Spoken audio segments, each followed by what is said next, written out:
Once upon a time, hidden deep in the whispering woods of Hollow Hill, there lived a hermit named Old Bramble. He had a long, wild beard, a cozy little cabin made of moss and twigs, and he talked to squirrels more than people. Years ago, Bramble had left the noisy town of Maryville, tired of loud voices, busy streets, and always being in a rush. He was perfectly happy in his quiet forest, or so he thought.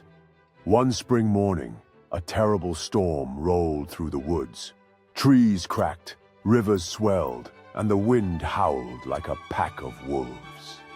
When the storm passed, Bramble's peaceful forest was in a mess, and worst of all, his roof had blown right off.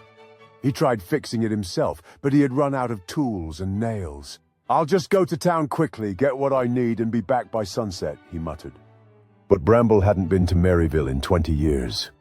When he arrived, everything looked different. The bakery was now a smoothie shop. Kids zoomed past on hoverboards, and people stared at his wild beard like he was a walking tree.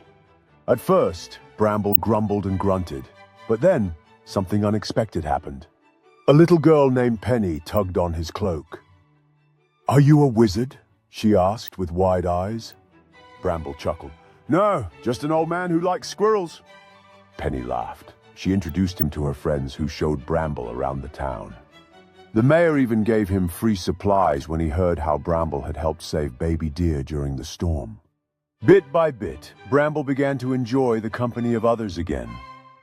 He started visiting every weekend, sharing forest stories, teaching kids how to build birdhouses, and even growing vegetables in the town garden.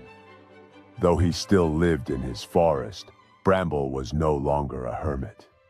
He was the bridge between the wild woods and the busy town, and he had learned something very important.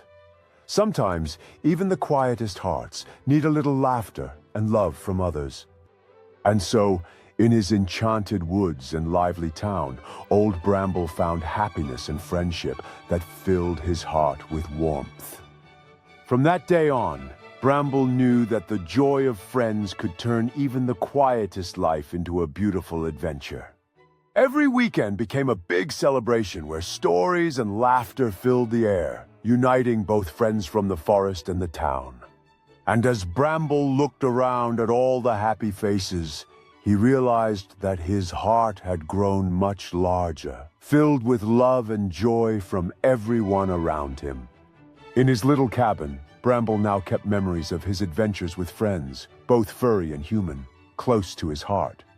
And every day, whether in the cozy forest or bustling town, Old Bramble knew that happiness is best when shared with others.